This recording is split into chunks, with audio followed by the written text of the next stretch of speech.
What's going on, everyone? It's Kyle here, and I'm with my panel of guests this evening. We're really excited to be talking to you about Game of Thrones Season 7, Episode 5, Eastwatch. We're going to do a Q&A. We're going to answer some of the questions that you had from the previous live stream and that we want to talk about in this specific live stream.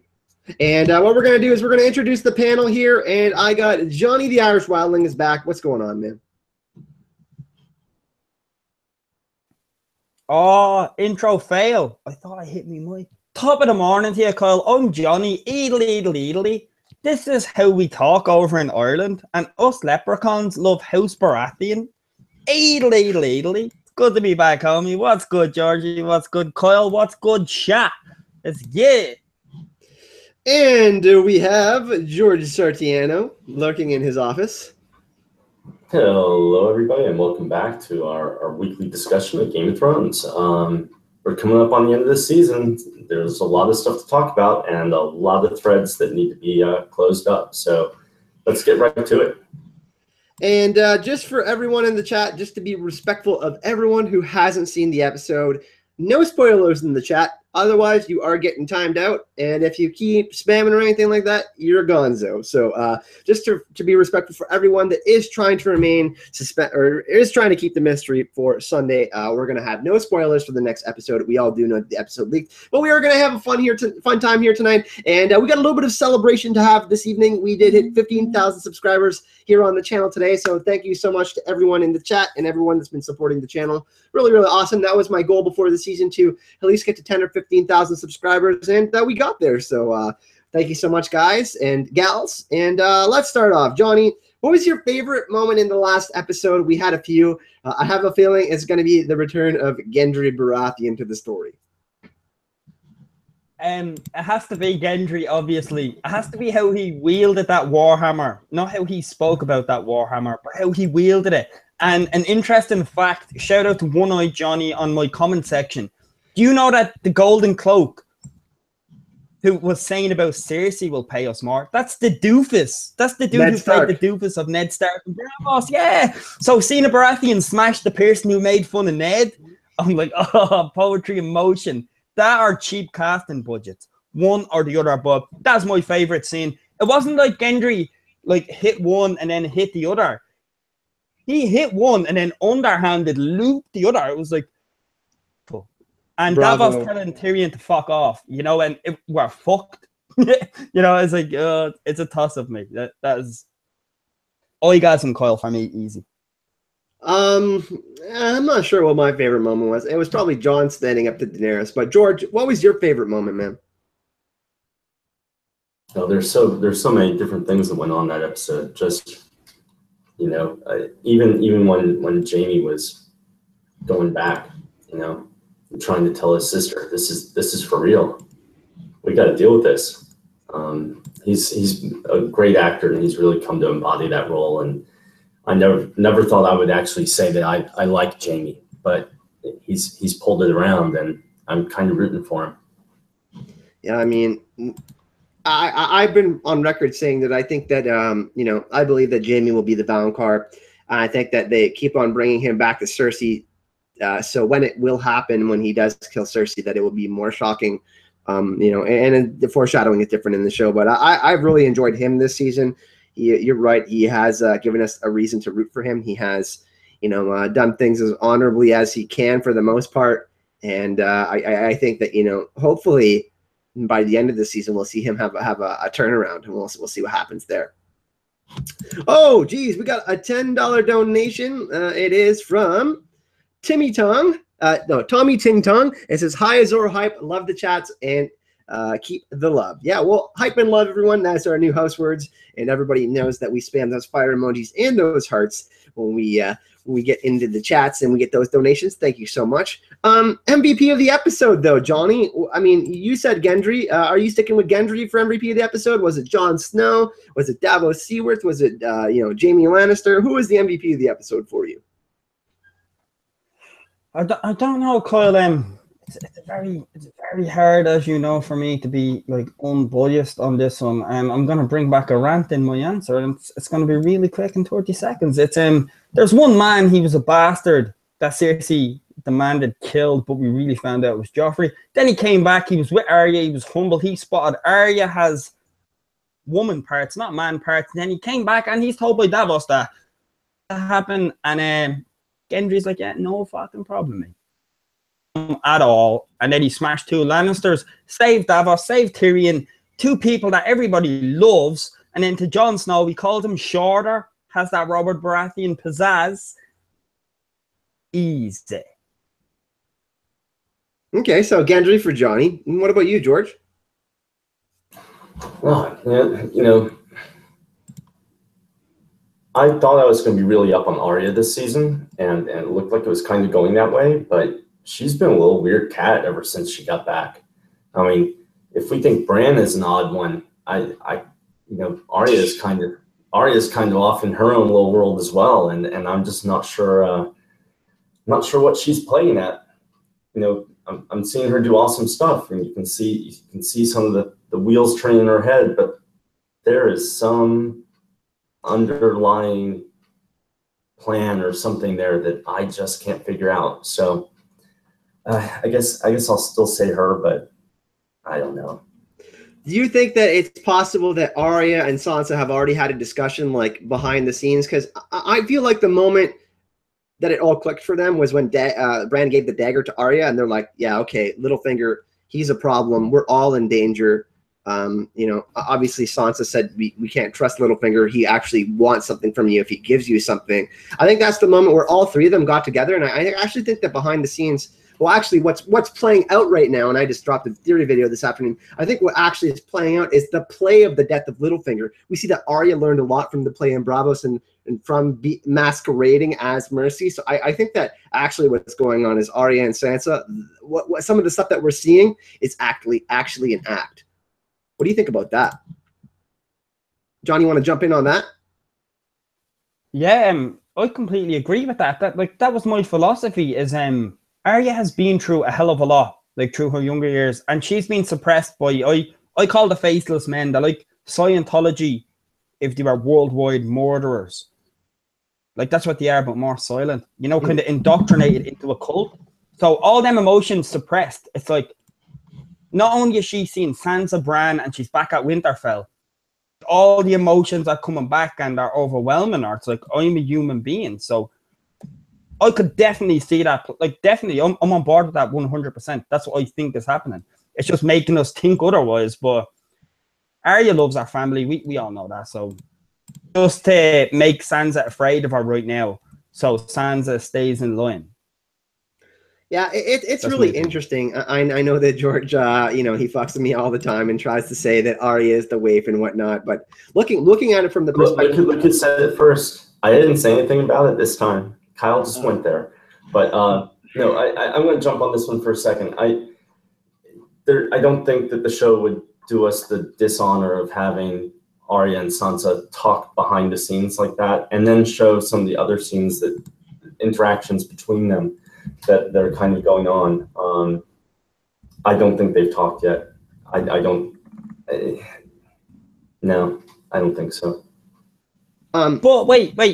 If Arya is the waif, how could Nymeria sniff her out and leave her be? I think the Nymeria scene kills that theory. No, it wouldn't even be that they change bodily with the magic. So of the face change, they even get the memories of the other people. So or partial memories of the other people. So no, I could see it fooling Nymeria. I could see it fooling anyone. Bran is going to be the one who would know, if anybody does, what's going on. I wouldn't put it on Nymeria. There are some people in the chat asking where Gemma is. Gemma was actually not feeling well today. That's why we switched over to my channel, because usually we switch back and forth. So cheers to you, Gemma. We hope that you're feeling better. Get some rest. I know I'm kind of feeling under the weather. I'm feeling real tired out. A little bit. I know George is tired, man. George has been working fervently at his job, and we're all kind of just, it's getting towards the end of the season, and we've been working real hard on everything. So Gemma is just going to take a day off tonight and relax and do what she has to do. Just to let everyone know in the chat as well, I am taking some of your questions and kind of copy and pasting them in the side. I just want to have a quick discussion with Jonnie and George about the last episode because we haven't had Jonnie on since last week. So we're going to talk a little bit between us, and then we will get to your questions after. So just to let you guys know, we are going to get to your questions. They aren't getting ignored, and we will be getting to that Q&A period in about 15 minutes or so. I thought the MVP of the episode was Jon Snow, everyone. You know, I call him the Alpha Dragon now. I think it's pretty clear that, you know, if Daenerys died, that he would be the one to take over Drogon. I actually think that it's possible that, you know, if Daenerys does end up staying with Jon, that they end up splitting up their forces and Jon gets his own dragon at some point. I think that that's definitely a possibility. Rhaegal is named after Daenerys' brother, Rhaegar. But the thing that stood out to me more than anything, I think, was when Jon told Daenerys, he's like, hey, I'm a king. We haven't really heard Jon speak like that before, but he stood up in that moment. He's like, listen, this is what I really believe in. You can't tell me what to do. I'm telling you what's up. This is the most important thing that's going on, and this is what I'm doing. And I think that was we already know that Jon kind of transformed, but that was a moment of transformation for Daenerys because she submitted to him. And I think that more as the season goes on and as we have our final 6 episodes, I think we're going to see Daenerys finally get the point that Jon is what's up. So I don't know what you guys think about that. What did you guys think of Kit Harington's performance this episode? Jonnie, did you enjoy you know, how he just put his foot down and let Daenerys, he's like, hey, like, listen, I need to leave now. We need to do this now. I love that. I think he showed like the King of the North traits throughout this. Like even with the Gendry stuff and biased like jokes aside, is at the end when everybody was arguing with, you know, the Mormon killed mine and Tormund, and oh, you stole me, Thoros, as Gendry, and Jon just kind of here, we're fighting for the living. He kind of put his foot down and his stomp on, and his facial reactions doing it. Yeah, like I have no complaints with Jon, in your opinion, being MVP. Like mine is Gendry, but I respect Jon or Davos being MVP of this episode too. I feel that. Yeah. It's kind of hard because, I mean, we got so many different perspectives, and everybody kind of has their favorite. You know, like Jonnie loves Stannis and Gendry, and I love Sandor and Jon, and George. I forget who your favorite is. I know that you're a huge fan of Arya, though, and the Waif. I love the Waif and the Sand Snakes and the Sand Snakes. But you know, funny stuff aside, there is so many characters that we can, associate with, and it really depends on how you've grown up and what you've experienced in life and how you want to enjoy your POV experience for Game of Thrones. There's a few big events last episode, obviously.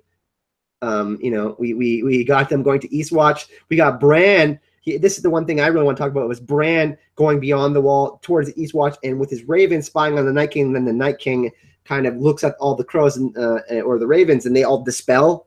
They kind of like are unwarged, I want to say, or whatever happened. Bran unskin changes from them, but the Night King kind of like forces Bran out of the ravens. What were your thoughts on that, Jonnie? Because I think this pretty much confirms that the Night King has to be a green seer. I mean, we know that he's a necromancer and he can raise the dead, but he was definitely a green seer, right? 2 million %. Like, he has the same gifts as Bran, you could say. So many videos, so many theories on that. We know there is the Night King Bran kind of in reverse time loop going on, which is a really good theory. Time loops are hard to do. I loved how kind of the Night King seen Bran, and he's like, "Get out of here, mate. Get out of here. We have big boy plot lines to do." And Bran was just eradicated from that episode. My whole thing, with the Night King and the Worgen is, if Bran is checking up like what's going on up in the north, like if the Night King has them abilities too, like does people not put together? Is he not checking out what's going on down south? So wouldn't he be wary that like dragons and armies and these fights, like if Bran can do it up there, why can't he do it down there?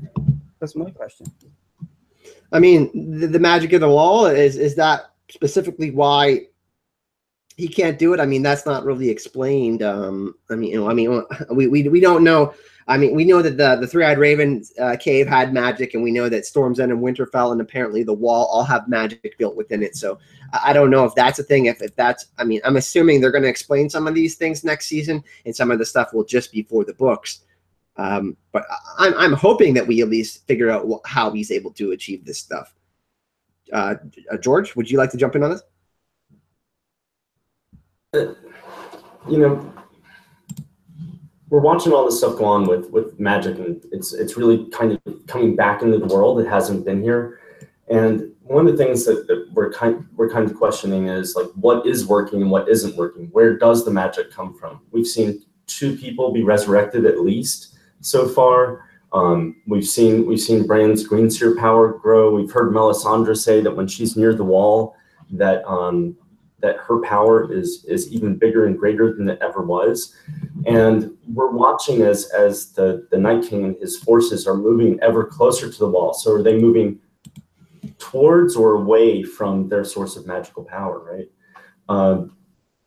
And we're watching Bran trying to connect with everything. You know, he's now part of the Weirwood net, and like we saw in the last episode, where there's that whole flock of ravens flying, and he's controlling the flock as a whole. It's not any one bird within it, and we know that within each one of those birds there's a singer or the soul of one of the children of the forest. So Bran is linked with all of that at once, and the Night King knew they were there.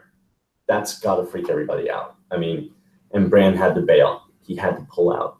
There's this huge, not just physical battle coming, but there's also going to be this tremendous one of magic between Bran and the Night King, and the other side that's going to jump in on it, I think, is going to be the followers of the Red God. As you've said before, Kyle, I think Melisandre's gone away to bring back the team of red priests and priestesses so that they can all try and work their fire magic up there and defend it and defend the living, because fire magic, as we're finding, really is the magic of the living, and the ice magic is the magic of the dead. It's going to be really interesting to see. I mean, obviously they worship Azor Ahai, and we prophecy is a little bit different in the books and the show.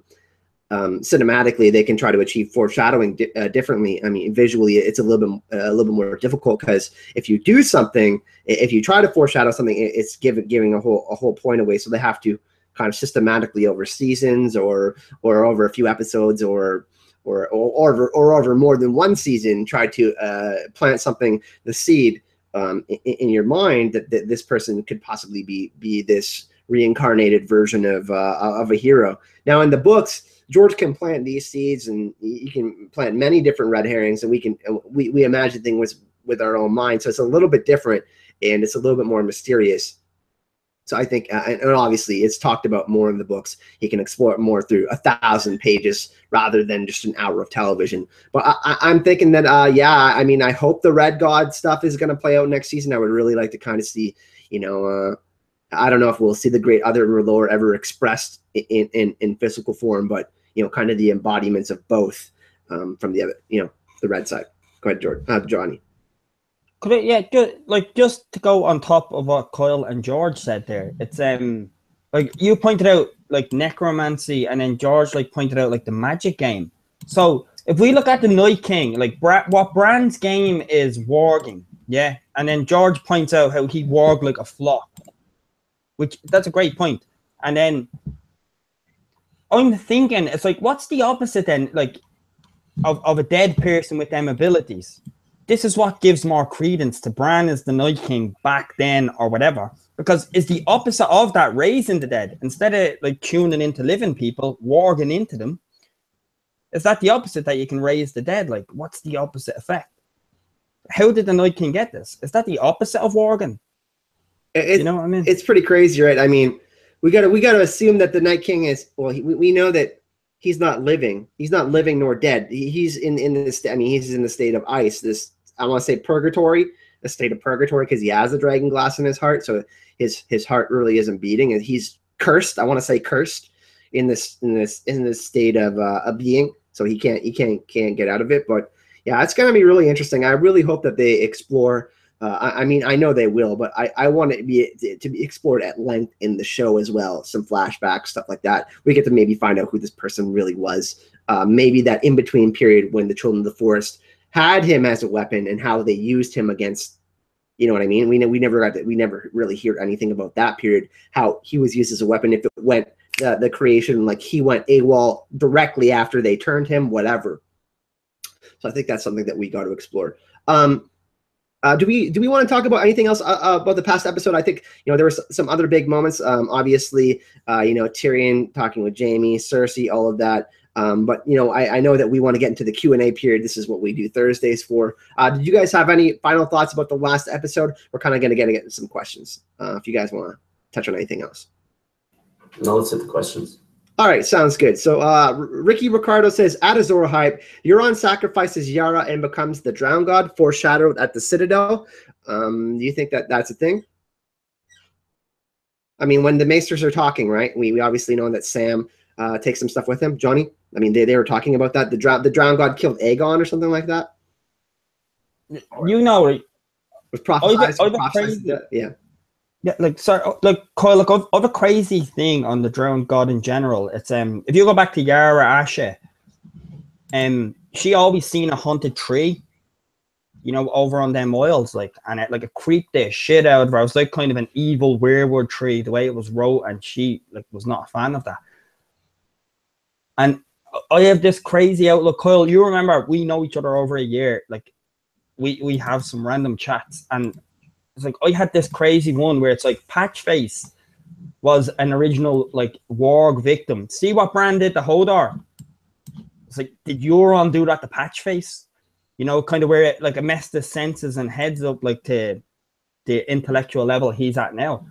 And so I'm close to on board with that. It's Euron is a green seer. I know that sounds crazy. I know it's off bound. But yeah, I feel like Euron's a green seer. So to match him with other religious things in Westeros of Drowned God, yeah, it's a plausibility, man. George, obviously they had they mentioned that the one Maester was Aegon was or the Drowned God was prophesied to kill Aegon.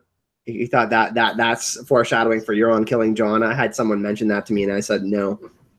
But the great thing about that whole scene is showing us, there's the question of whether or not Master Ebros put out the books or certain information specifically for Sam to find.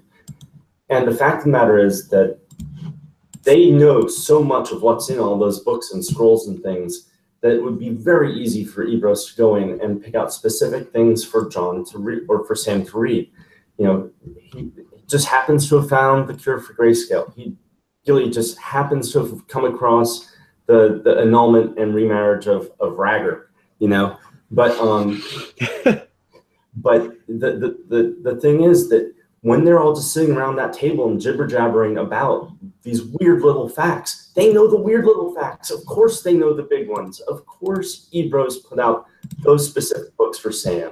He had to have, and there is the Maester conspiracy, which I totally believe in, and when you consider it, you have to think that there are different factions within the Citadel itself, and they're even working to try and influence what's going on in the outside world by providing information that's needed at the right times. That's what they've always done. They send messages. They know what's going on, and those books were there for him.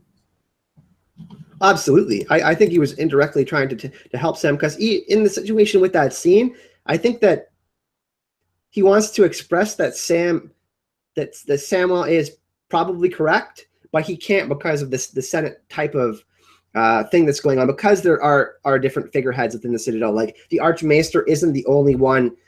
He doesn't hold all the power like a president. It is a council. You know what I mean? And if the rest of them disagree, then he can find himself in danger, type of thing. So I think that all is. Yeah. Sorry. Go ahead. Just have a look at your chat for a second there, mate. I don't interrupt. That's not cool. But can you see why now? Cause whoa, Helena's hilarious. Helena. Oh my god! I talk to Helena almost every day. She's hilarious, and she says, Thank you for the $34.56, which is like $1 zillion Canadian, by the way, the euro. I forget my question, but what time is it? Everybody, please, gin o'clock. Con money, buy some gin, guys, and Sansa forever and Sand Snakes forever. So that one is to trigger all the Timo fans or the Timo lovers in the chat who hate Sansa, and also George, who loves to troll everyone and tell everyone he loves the Sand Snakes. But yeah, no, it's an interesting concept. Like, I mean, I have always thought that, you know, this season there would be kind of a disagreements in the Citadel, and Sam would find it. I always said that he would find it difficult to find the information that he needed, kind of like censorship, which was going on at the Citadel. We're going to move on to the next question, and thank you so much, Helena. You're hilarious. I adore you. All right. Layla Solomon says, Q&A, do you think we'll see a flashback on Sunday's episode or the last episode of this season? I'm going to say yes, but I'm going to let Johnny go and kind of take it first.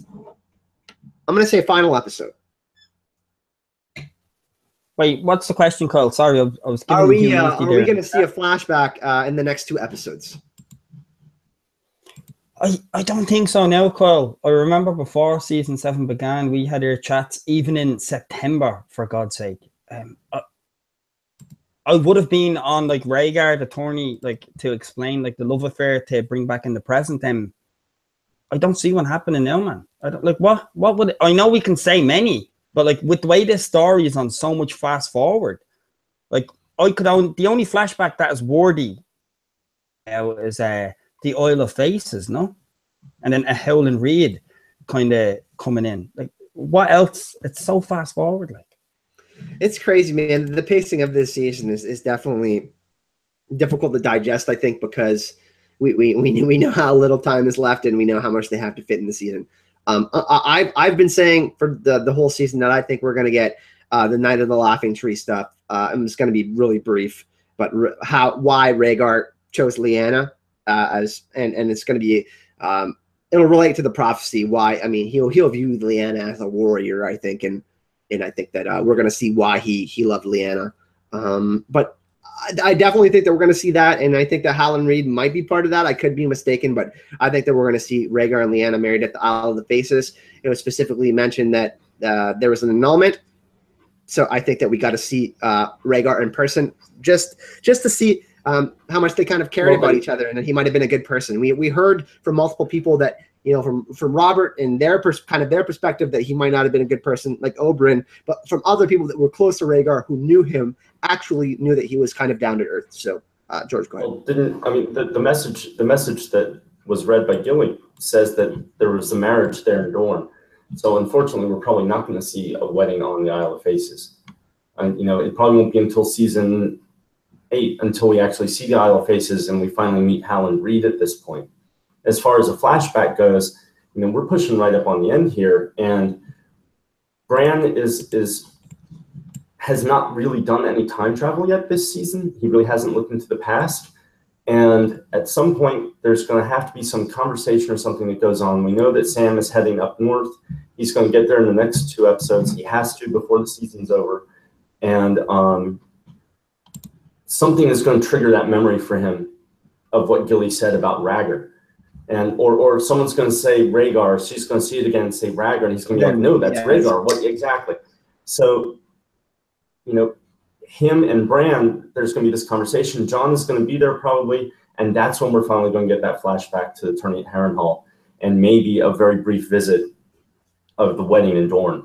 But I'm betting at this point it's probably, you know, we've got 2 episodes left. Jon and company they're going north of the wall, and they have to do their thing and come back. There's going to be a lot of other stuff happening in the meantime with different conversations going on. Cersei's got to have her plan. And is Euron going to show back up? I mean, let's be honest. Where is he at right now? He just showed up for a minute and like disappeared again. So there's a whole lot that has to be condensed into the last 2 episodes. And it's going to be interesting to see where it happens, but I think, you know, we kind of get the feeling Dany and Jon are going to hook up. I mean, all these little things are all lining up like ducks in a row, and it's going to have to happen probably in the next 2 episodes. Well, it has to happen. I'm going to bet the last episode. Well, the last episode is 82 minutes. That's not an excuse for us having less episodes, but hopefully, it does it justice. Everybody, some people who have seen it, the critics and whatnot, are saying this is the best episode of the series. So I'm hopeful that it's going to be the best episode of the series. Johnny?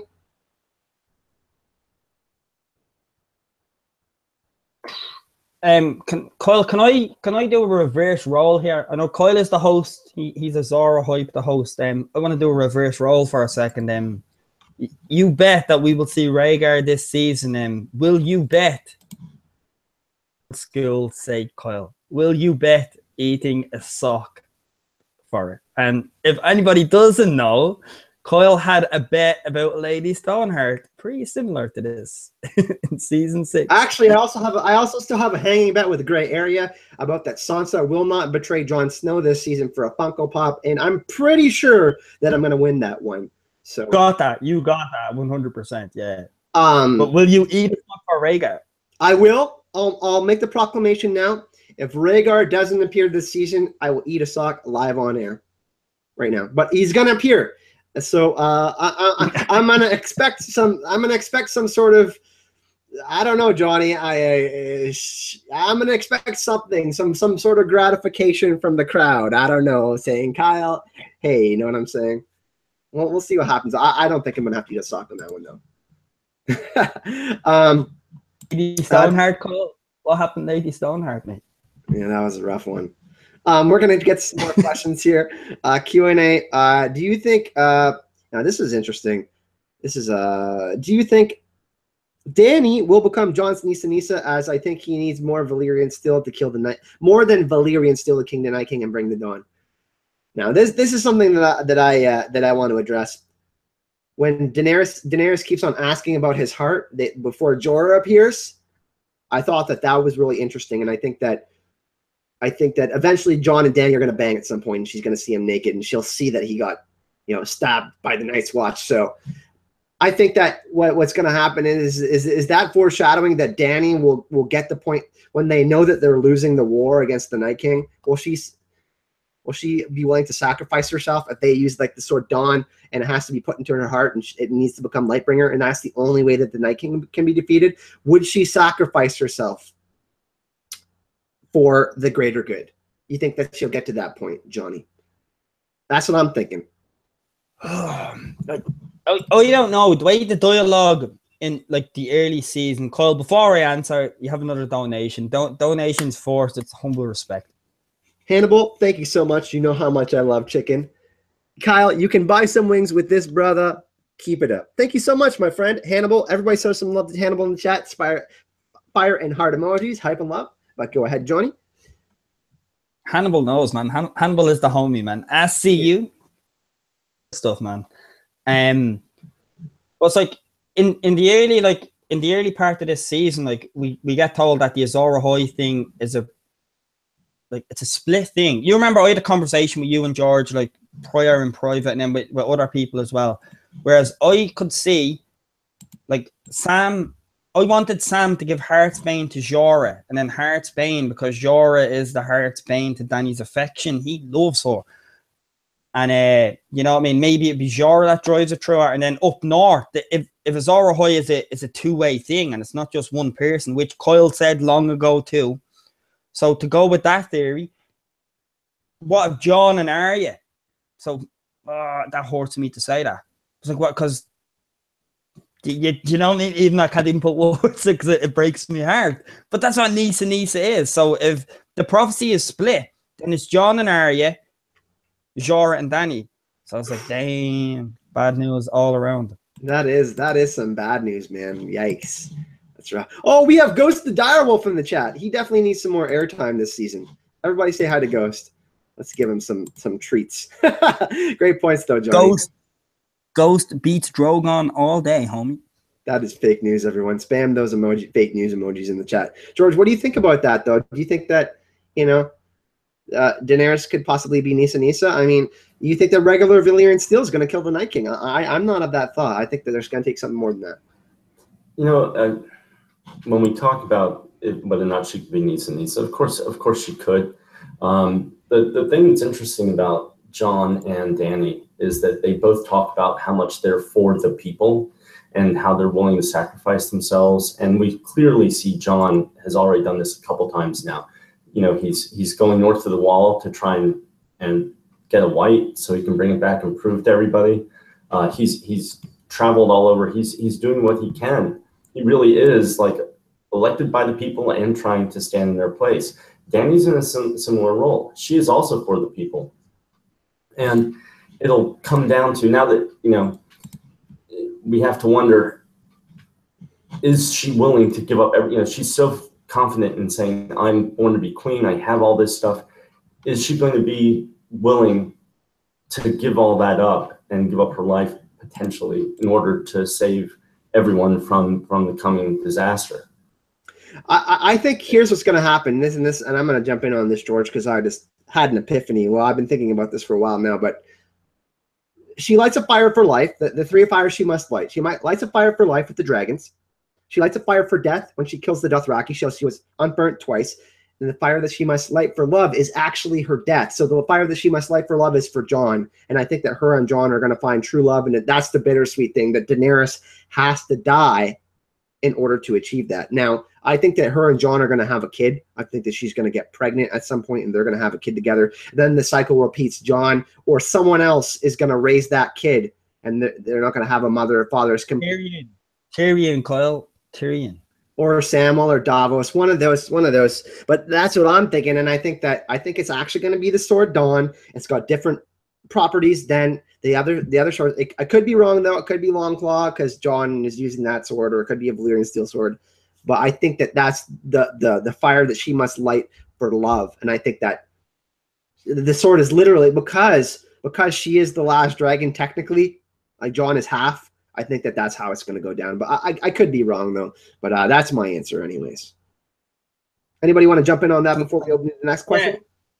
Can I 100% jump in on that? That's my end game theory with it as well. It's like Dany will break the wheel, and because Jon has the same blood as her, she will get pregnant again. Like, it will break her cycle. And then Dany wants to break the wheel. So before Dany goes, like, her child will kill her. No, childbirth will kill her. Like it killed Jon's mother. Like it killed Dany's mother. It's horrible irony. And then there'll be a son or a daughter of ice and fire, except they will be born into a world where the wheel is broken. Do you know what I'm saying? So full arc complete. I actually think that they're going to have a baby and it's going to be healthy. It's like natural birth that like it isn't going to kill a Targaryen. And I think it's the kid will be obviously very special. We're going to move on to the next question. That was an awesome question. Thank you so much. Kofi I says, Azor Hype, where do you think Jon is going to why do you think Jon is going with hiding his resurrection? Surely most people at Dragonstone know he was Lord Commander. If he didn't die, does that make him a deserter? What gives? I mean, I don't know, man. I mean, how many George? That's you know, I think everyone in the North has to have this idea that he did die and that he's been brought back. The more curious thing is, though, that they know that the Red Priestess was there, and how are these Northerners who are so locked into their old ways kind of okay with that, you know? But on a kind of second level, that, you know, the oath was very clear: until you die, which he did, and he's been freed of his oath. So that's kind of how the Northmen are dealing with it. But I wish they'd been a little more explicit in saying and explaining that within the show. Then we could be a little more clear and not have questions like that kind of just floating out there. It would have been very easy for them to fix it. You know, Jon is still keeping his oath, though, which is crazy. I mean, that's something that we have to admire about Jon. Even though he died, he's still the main thing, the light of the problem. He knows he has to bring that to everyone. The Night King is coming, and literally they will all experience death if they do not submit to Jon's idea. So I think that it's very important. Obviously, I mean, I don't know if it's important that everyone knows he died, but I think people are going to find out about it. I mean, I don't know if it's this season, but maybe in the Great Hall of Winterfell and everyone's there in season 8 or something, and it finally gets revealed that hey, Jon got revived, and you know, maybe Melisandre comes back, and then everybody has a discussion about it. Okay, well, Jon really is the promised one. You know what I mean? Like, Johnny, you want to jump in this? Had this problem. Yeah, Kyle, I had this problem. Like on top of what George and you said there, it's when like Jon was talking to Sansa and they were just having like old memories. I'm like, you can say maybe Jon told Sansa off screen, but I'm like, I'm not even a screenwriter or like cinematography. Like George is in that area. What I'm saying is, isn't it common sense to kind of leave that dialogue in for people to see? Do you know what I mean? It's like they should have that conversation on screen so people can see the flow of the storyline rather than it's offset. That's where they did it. It's like this Jon Snow resurrection thing. It's totally been like denied. You remember even with Dany, Davos. Shh. It's like, no, tell her. Maybe she'll believe you. Lift up your fucking short, mate. You know what I mean? Show her. Show her. It's like, I don't get it. I don't get it.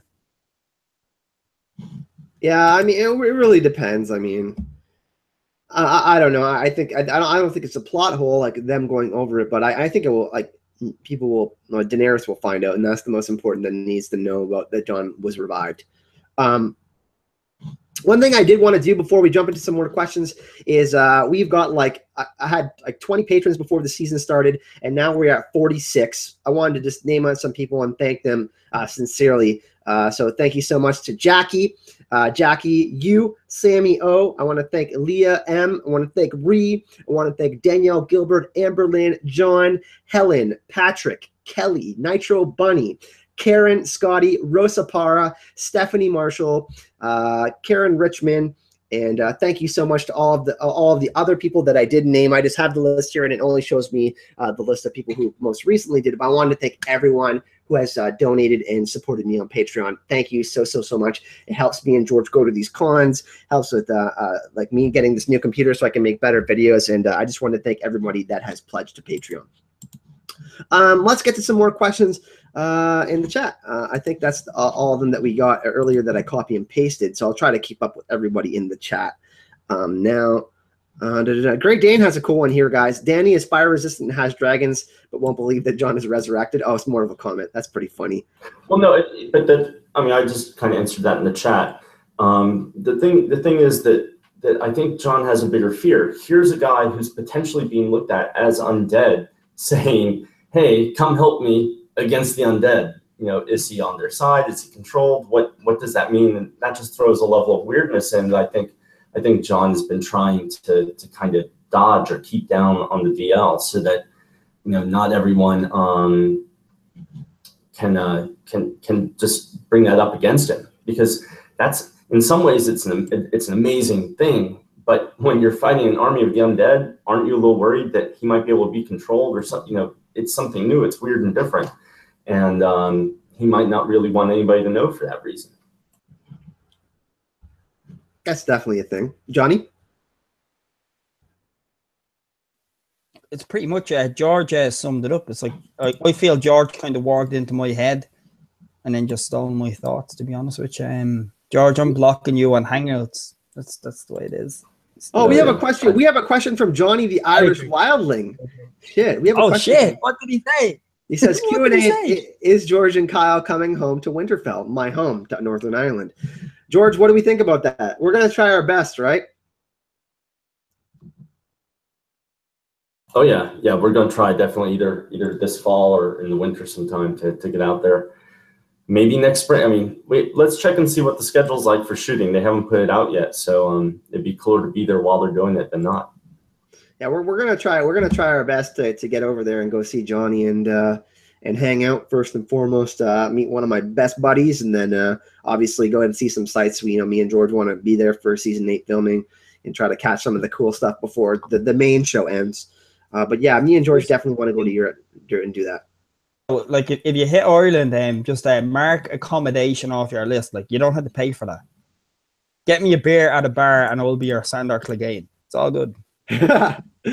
But yeah, you know, me and George have explored the idea that we would like to go to, you know, to Croatia, Northern Ireland, and Iceland and Spain, and kind of and go see the places that have been lifted up by the tourism that Game of Thrones brings, and these different pubs and meet different people and Game of Thrones fans, and obviously go to the areas where they film and stuff like that. That's something that we're exploring. We can't really say for sure that we're going to do that. Obviously, that takes a lot of money and a lot of planning. So, but it is something that we're looking at. We have another question here, Tickle Lady. I know that we were.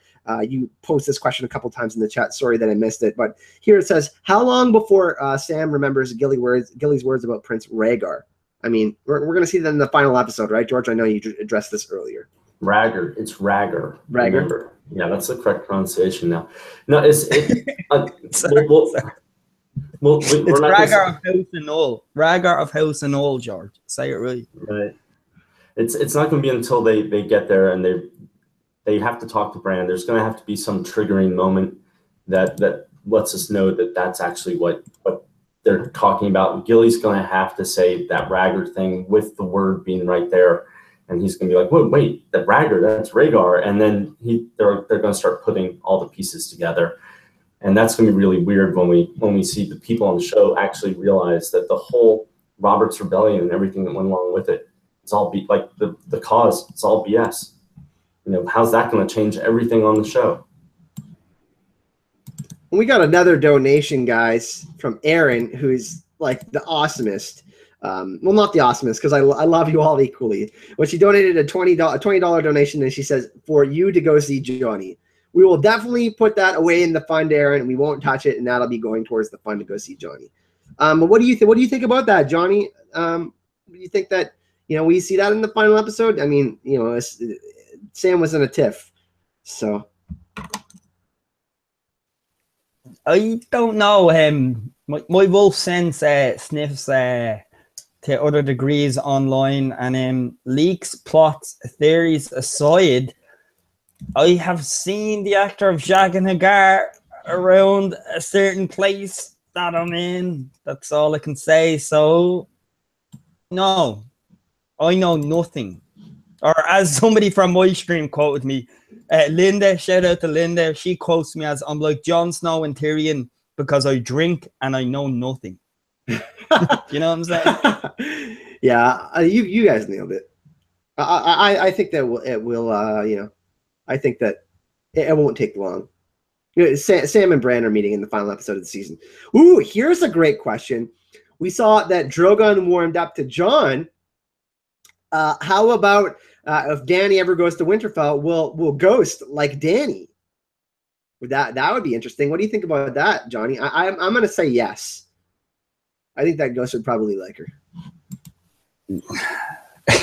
Kyle is trolling me, saying that specific question to me.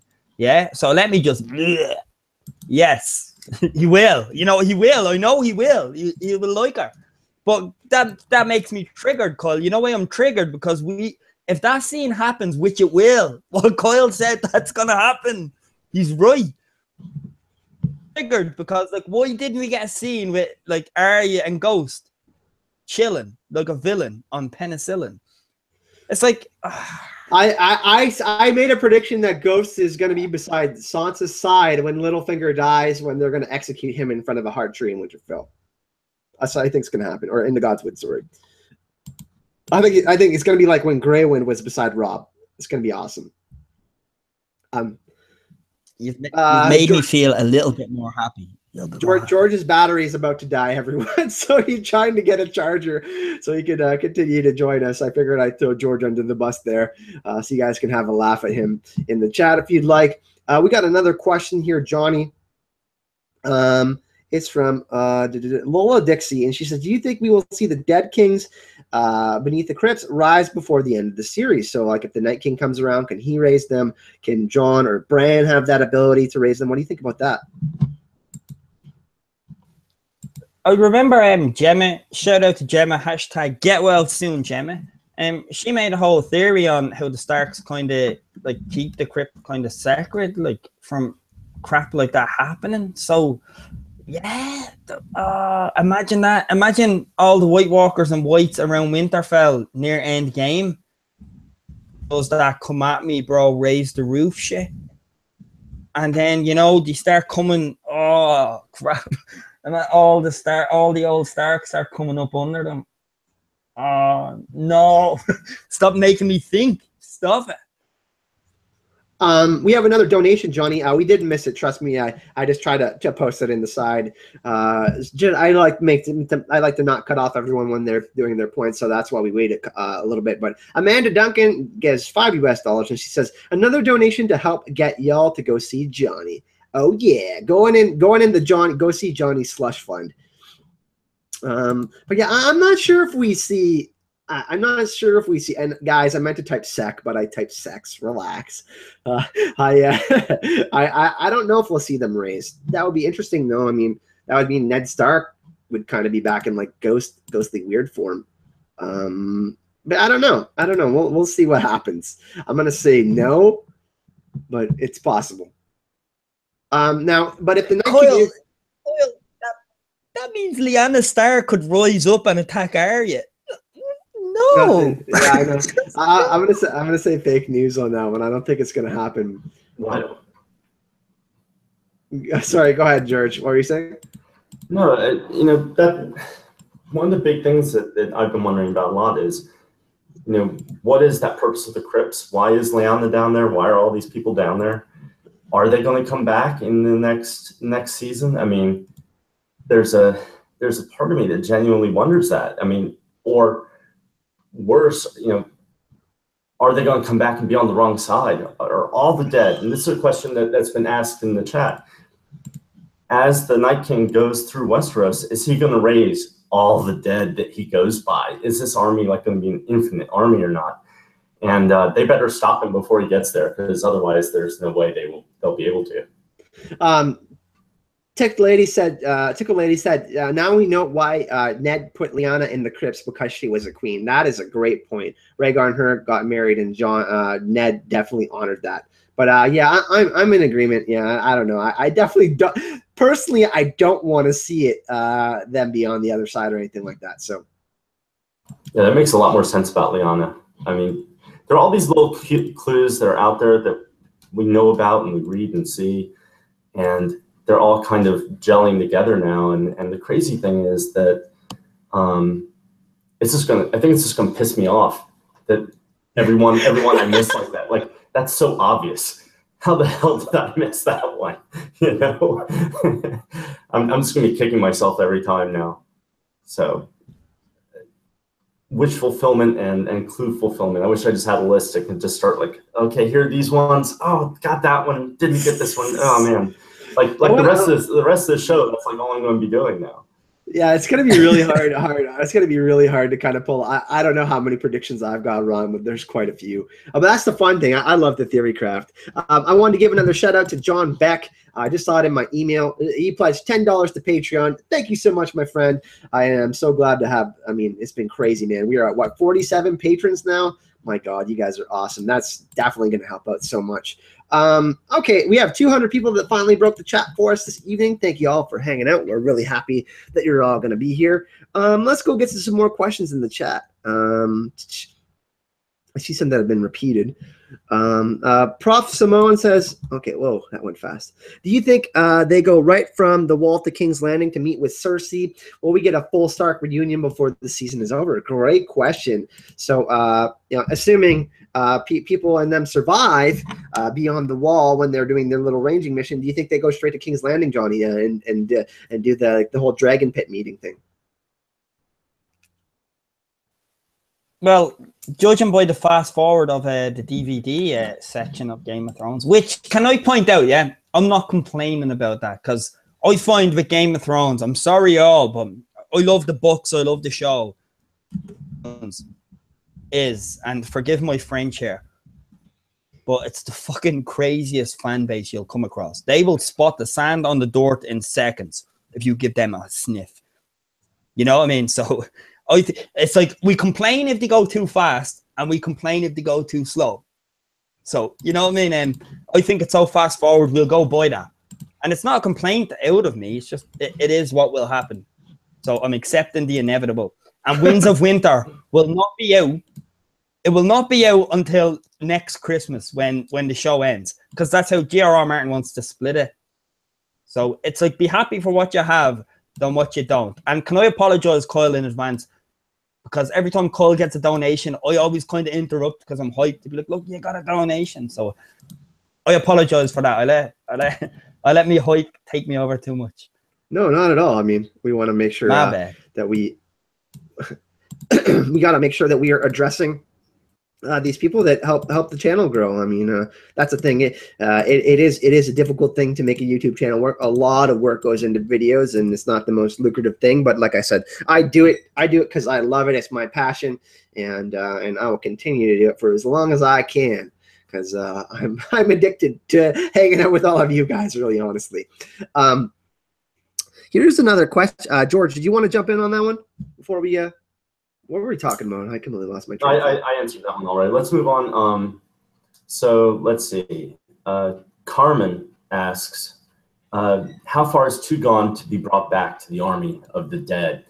You know, if we look at like some of the skeletons that we've seen, especially the ones north of the wall, or maybe even the ones that were around the Three-Eyed Raven's cave, they were pretty far gone. They were basically skeletons and pieces and parts. And we know that even a hand from the books that when it's chopped off will continue to move. So there's I think we can find that there's going to be a heck of a lot of raw material for the Night King to be working with. And that's what makes him coming any farther than even Winterfell down into Westeros just so absolutely scary, because that's a question we don't know the answer to. But if he can, everyone is screwed. Yeah, I mean, maybe the magic of Winterfell somehow stops him in some way. I mean, the wall stopped him. We know that Storm's End and Winterfell has probably some of the same magic because Bran the Builder apparently built all those 3 locations. But I mean, if he makes it far down there, man, geez, dude, how many bodies did they burn? Every single body from Battle of the Bastards? I freaking hope so, because if they didn't, man, they're going to be totally screwed. And I think that we see at Bran's cave, or the Three-Eyed Raven's cave, we see that he was reanimating skeletons, man. So who's to say he can't make his army like 70 times bigger by the time he gets to Winterfell, man? Who knows how many bodies have been buried, how many skeletons or whites he can raise. Johnny, what do you think about that? Can I touch on that attempt? I think Kyle's reply there just smashed that, like, age-wise. Like, how, like, that's a great answer, man. I can't beat that answer.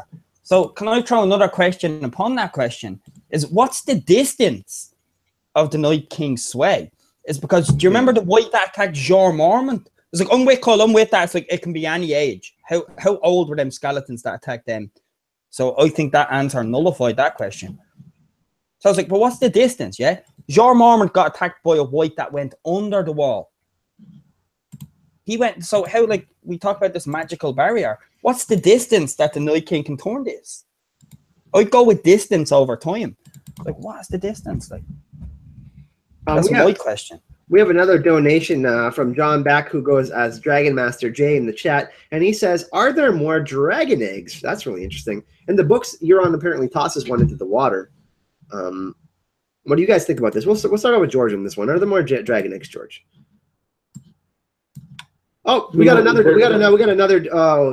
donation, George. I'm just going to address this before you get into there. Morgan, for Kyle and George to go to DragonCon, another $20. Thank you so much. Jeez, you guys are killing it. Everybody, Morgan, thank you. Go ahead, George. So there almost have to be more dragon eggs. I mean, we know that theoretically Meraxes laid a clutch under Winterfell, so there might be some there. And then there were wild dragons that we know that were kind of just around and down in, where were they all? And that there's still dragons spotted occasionally. So, you know, there's probably some out there in the world, you know, but that's like saying there's gold in them mountains. I mean, whether or not anyone can find it is the bigger question to ask. And kind of an aside to that is, out of the 3 dragons, can they make more dragons? You know, we know that there's a story that dragons can change their sex and lay eggs when they need to. So maybe one of them will do it before it's too late. Yeah, we don't know the sex of Drogon or Rhaegal. We assume that they're male because Daenerys gives them male names. So it's possible that there's more dragon eggs, but I think all the dragons will be extinct by the end of the story, as will the White Walkers, as will the direwolves. Sorry, guys. I know that sucks to hear, but I think it's going to happen. Johnny, what do you think? More dragon eggs? Hopefully not. I'm for a direwolf pups, but I could see Rhaegal flying away to the Shadowlands before he dies and laying some eggs, and then Dany and Jon have that baby of the future when the wheel is broke, and then maybe history repeats itself in a different world. So yeah, I could see that. I'm not sure on it. I'm going to say no because I think, you know, all the magic that'll be left in the end will probably be Bran in a tree somewhere. We shall see about that. We got another. Sorry, go ahead. I was going to say, what if Dany does become pregnant, but the stallion that mounts the world, her child, or whatever it might be, is they actually have to give to the Night King. Wouldn't that be a great way to end the show? Jon and Dany have to hand the baby over to the Night King to become the new Night King. How's that great? Yeah. Tell me, like, in your mind, like, how's that even conceivable to great? It's like, George, what? How is that conceivable? You're trying to be the new fucking Darth Vader. It's alright. That's cute, George. I mean, come on. No, it's possible. They made it very clear. Babies get given to him. There's sacrifices made. The Night King needs a sacrifice. Maybe that's the one that seals whatever new bargain they create. And tell me, that would be a total bittersweet ending, wouldn't it? Oh, more than bittersweet. No. That's salty. That would suck. It's more than salty, Kyle. That's just evil. No. We're gonna move on to the next question. Oh, Cindy. She says Q&A. Hey Kyle, long time. My veggie nugget. She's a vegetarian. She says, so Cersei really pregnant? Is Cersei really pregnant or not? And if so, will Jaime find out? I think that Cersei is pregnant for show.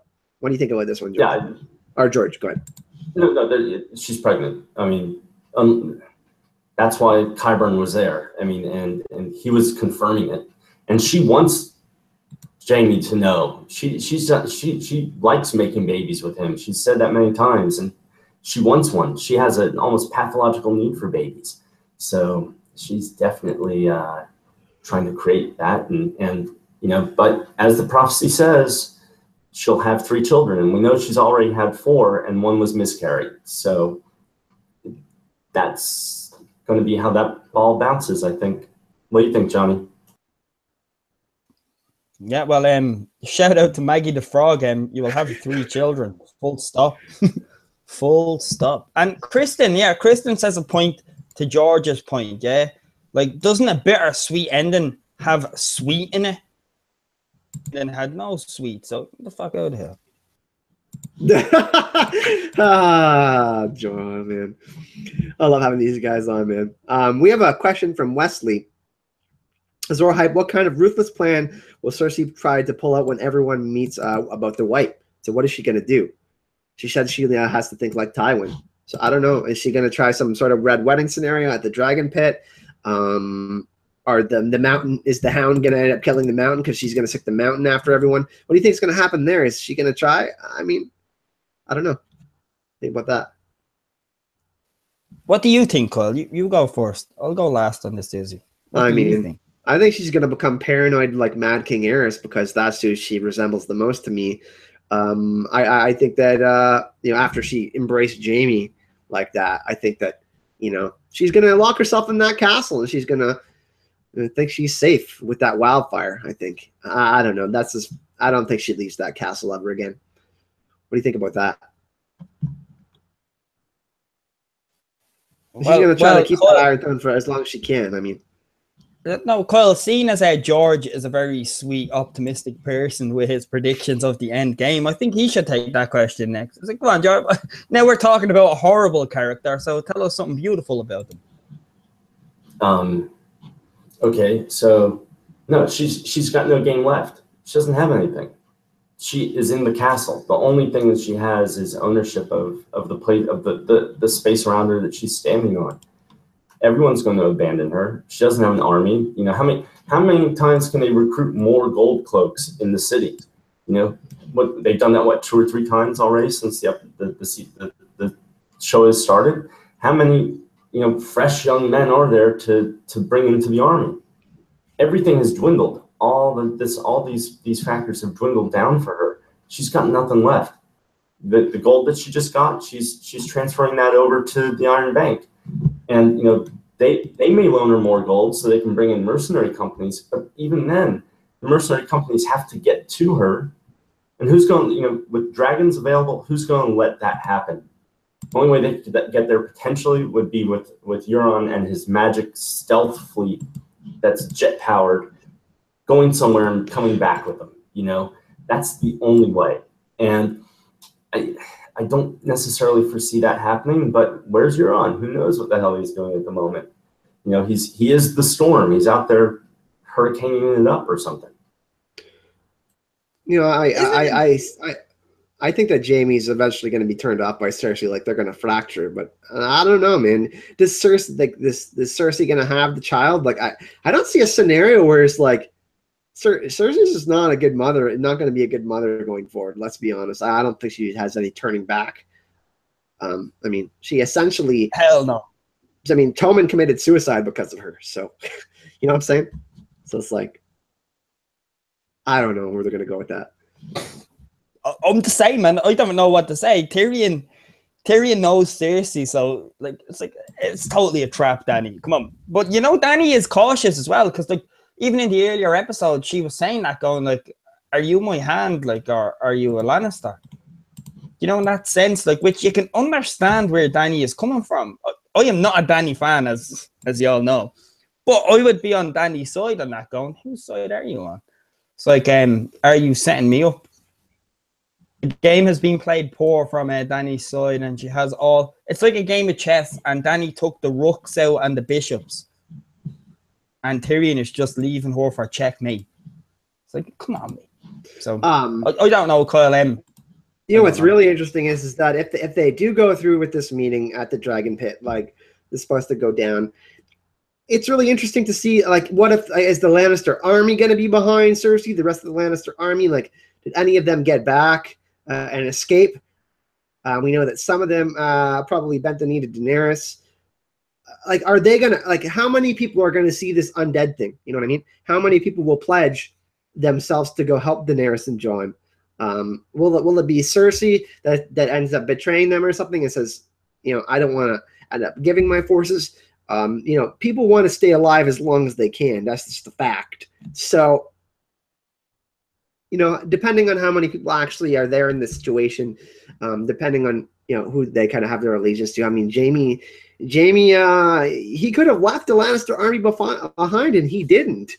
He stayed there, even though he knew his fighting prowess was much, much less than he had before. So I'm really interested to see how that all shakes out, how everyone gets together and who says what.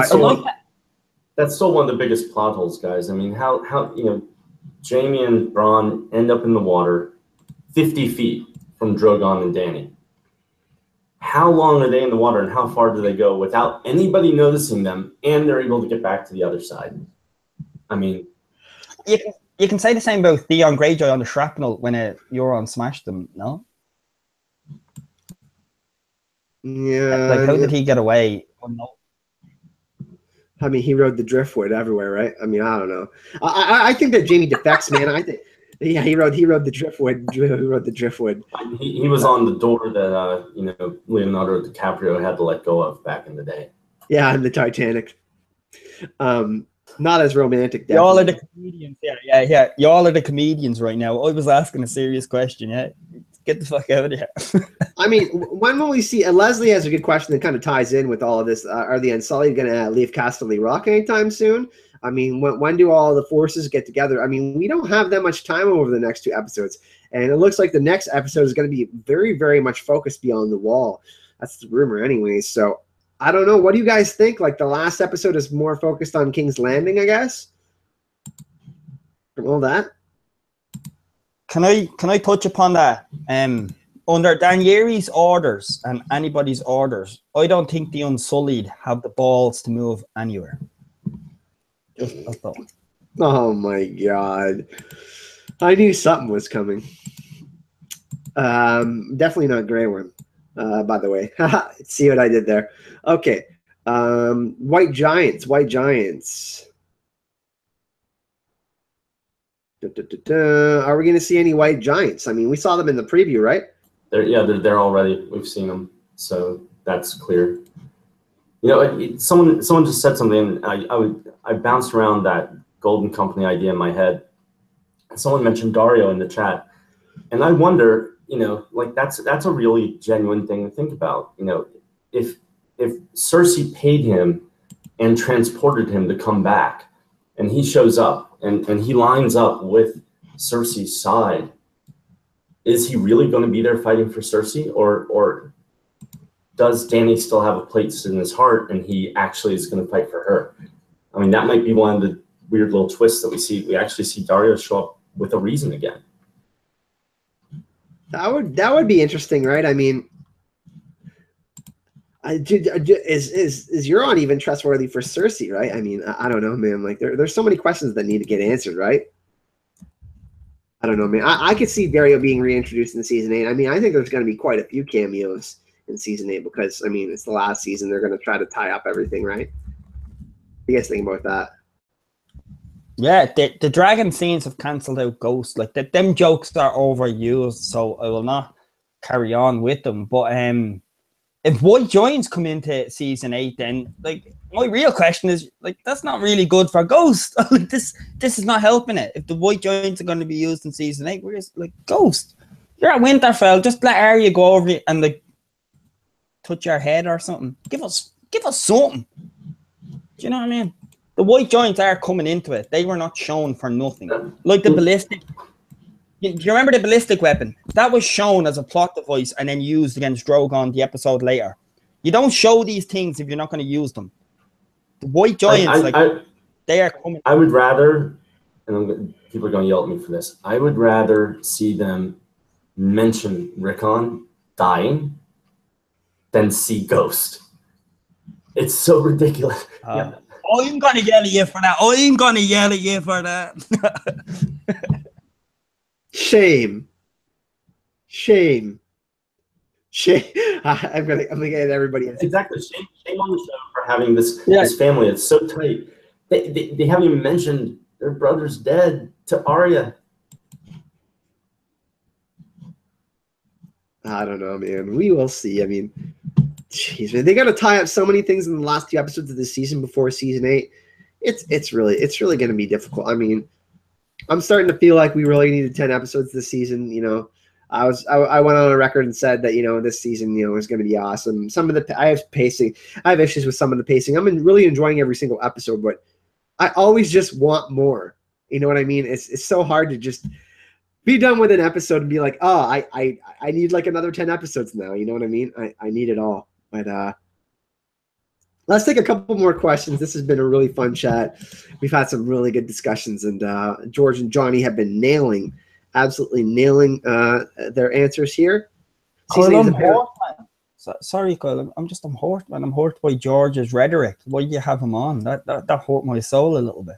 The difference between Rickon and Ghost is one can zigzag. Sorry, Kyle. I'm in agreement. I mean, Drogon's better at zigzagging. We saw that at the Field of Fire. I mean, well, he still got hit in the shoulder. He's a bigger target. George, that's why Ghost beats Drogon, Kyle. That's why Ghost beats Drogon. Well done. Well done. You're crazy, dude. Sorry, George. Ghost would be a snack for Drogon, not even a full course meal. Let's take a couple more questions from the chat, though. I know George has to go soon. We're going to take a couple more questions, George, 2 or 3 more questions, and then we're going to round it in. It's been super fun. Thank you for all the people. I know there's a couple of other live streams going on with James of Thrones and History of Westeros. I appreciate you hanging out with us, everybody that's in the chat. Let's take a couple more questions here. John, actually, panel, do you have any questions do you want to post to the chat and that we want to discuss before we want to go? Do we have any questions that we want to ask? I do. I'd like to do it to the panel, to the chat, like on a slash right, Kyle, if I can. It's the one thing that's been like not annoying me, like that's the wrong choice, like of word. It like grieving me kind of is everybody's on this Arya Sansa thing, and they're like Arya's really hating Sansa, and then you have the outside view of little fingers manipulating it. But it's like genuinely, like Arya is not playing Sansa. She's playing Littlefinger, you know, and Littlefinger thinks he's playing them. Like, what's your thoughts on that? Like that would be my simple question. I did a theory video on that just before the stream started. I let it go like 2 hours ago. I said it's called Chaos in Winterfell. And it talks about how basically Sansa and Arya have already had a private discussion about taking down Littlefinger. We got a question from one of my buddies in the chat named Matt Reed, who's from Sault Ste. Marie. I want to get to that. He's in my same hometown here. What's going on, Matt? Nice to see you, man.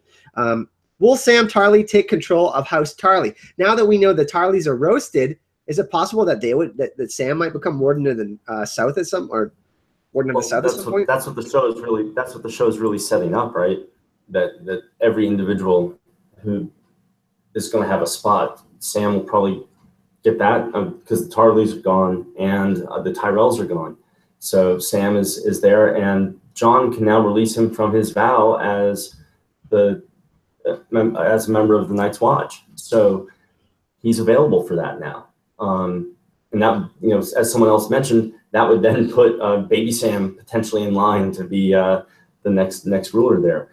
But look at the other ones. We've got Gendry going into the Stormlands potentially. We've got either Sansa or someone else could take over the Riverlands. They're technically in line for that. We haven't seen Edmure, right? We know he's still alive, but where is he? You know, everyone on the show is kind of getting lined up to be one of these 7 rulers. So definitely not Sam.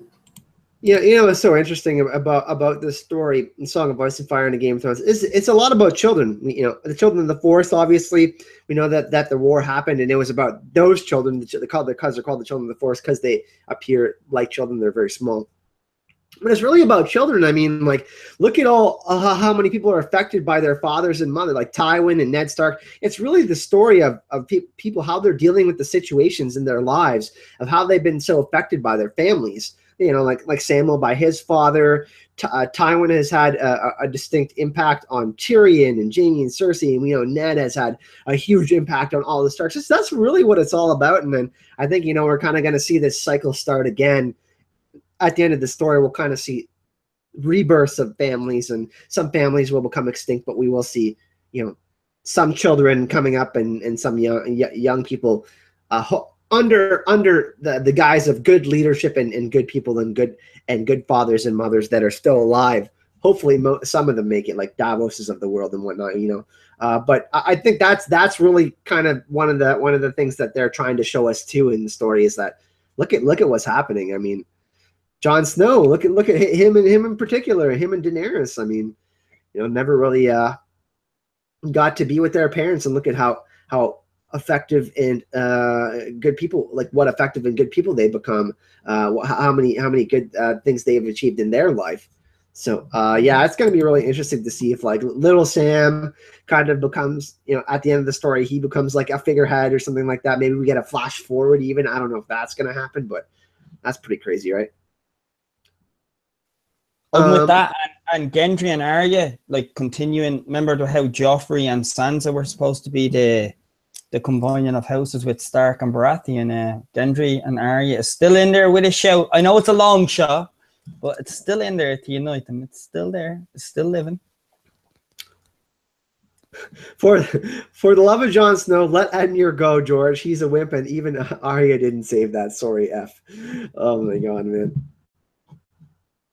Okay, and this is a good final question. Wait. Sorry, Cole. Yeah, what's up with Edmure, though? Sorry, you said that, Cole. I'm just asking. What? Arya did kill all the Freys off. I didn't even think about that. Hashtag, where's Edmure? I don't know. We're not even going to talk about it right now, though. I have no idea. I don't even want to go there. Here's the final question that we're going to talk about tonight.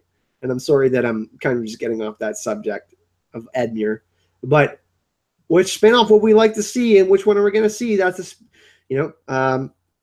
what would we like to see covered? What I think they're going to cover is the Targaryen stuff, because George wants to release Fire and Blood with Winds of Winter. That's where I think they're going. But what do you guys think? Is it going to be Aegon the Conqueror or the Targaryen stuff? What do you guys think?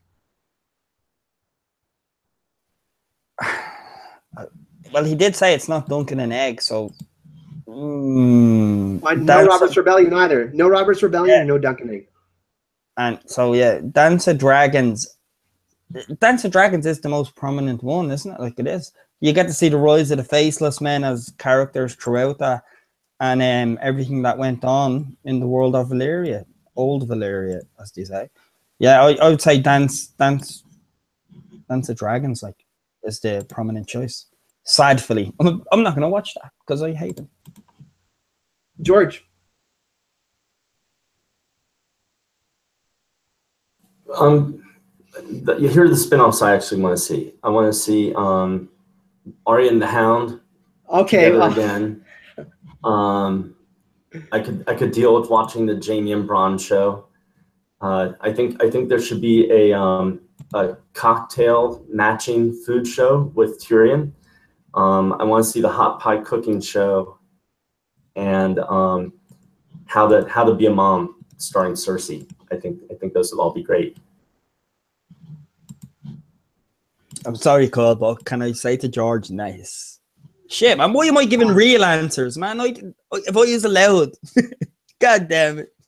George killed it there. Fair play. Yeah, I don't know what we're going to see, but I would love to see all the Children of the Forest and First Men stuff, like Brandon the Builder and Garth the Green Hand and Land the Clever and all that kind of stuff. But I don't know if we'll get to see that, but I think honestly, I'll take whatever I can get. More Game of Thrones is good. But I want to thank everyone for coming out in the chat tonight. Really, really, really appreciate all of you coming to hang out with us. We had a blast this evening. Sorry, Jemmy couldn't be here. She wasn't feeling very well. But we appreciate all the donations. Wow, we had a bunch tonight. Really, really appreciate that. If you did want to donate, or you do want to subscribe to these guys' awesome channel, or you want to become a patron, all the links are in the description of this video. So you go subscribe to Jonnie's and George's channel in the description of this video. The GoFundMe link is there, and so is the patron link. And yeah, we will be back on Sunday evening. Me, George, and Jammer are going to keep it real for you live right after the show. It's going to be amazing. Our first live after show. We're really excited to do it, and we know the episode has been leaked, but we're going to try to go off the dome as much as we can and really try to review the episode and get hype. It's going to be super fun. But Jonnie, where can everyone find you and what you got planned next, man? Yeah, I'm Jonnie Joins, man. Cole brought me into this crazy rodeo last year, and I'm thankful for that always. And yeah, you can find me on Jonnie Joins, man. JONNIE. It's a super serious channel, which is not serious at all. My next review, I'm comparing the next episode to Super Mario. So if you want to see a super serious review, then check it out. Thanks for having me, Cole. Thanks for having me. Thank you for coming, Jonnie. And George? Thanks, everyone, for coming here and being a part of our chat again. I'm still amazed. We've gotten messages about trolls in chat and stuff like that. And ours, I think, must be the most well-behaved, best group of chatters ever, because rarely is there ever an issue. And you guys just come up with great ideas and really propel the show along. So I just want to say thanks to everyone. And Jonnie, glad to have you on again. And you know, I got big hearts for you. Kyle, of course, my partner in crime, as it were, getting ready for Dragon Con. It's going to be Kyle's first big con. He's never done it before. His mind is going to be blown. I've been trying to explain this to him since we went to Con of Thrones, that this is over 10 times the size. He has no idea what he's in for. I'm going to bring him costumes so he can feel not so out of place. But I'm going to go see Riff Tracks, The Five Doctors tonight. So, Doctor Who fan. Woo! And I'm going to go eat some food soon because I'm starving. But what I want to do in the chat for everyone, I'm actually going to put a link to a live stream at some other Game of Thrones YouTubers. His name is James of Thrones. And there's another live stream that everybody can go check out. So I'm going to go spam that in the chat for you guys in just a second. So you guys have a stream to kind of just go into if you want to continue to chat Thrones. Yeah, I really appreciate everyone coming out tonight. Like I said, if you do want to subscribe to the channel, we're really happy to have you. And all the links to subscribe to Jonnie and George are in the chat. If you do want to help donate to the channel, the links are in the description of this video. And we will see you all in the next video, guys. And you guys have an awesome Game of Thrones filled day. 7 blessings.